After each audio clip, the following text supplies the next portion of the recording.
Hi, I'm Craig Phillips and I'm often asked what's the difference between sealants and silicones. There's so many on the market. So I'm going to try to give you an overview of 3C's main ones. Known as mastics, silicones and sometimes chalks.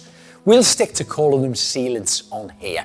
There's lots of different types of materials used for sealants, but in general, when choosing what's the best type of sealant to use for your job, you should first look at the application.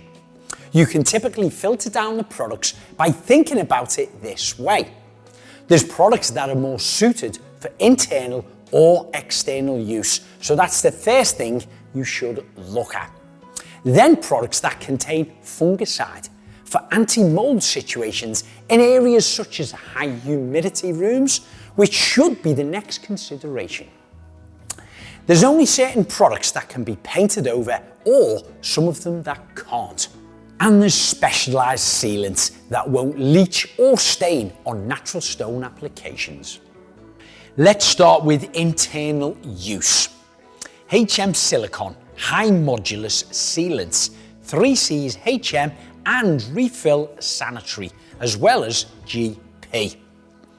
Acrylic caulk sealants, water-based products, like 3C's Intermescent Acoustic. Then we have neutral cure silicone sealants, like 3C's Matte Silicone and Firestop Silicone.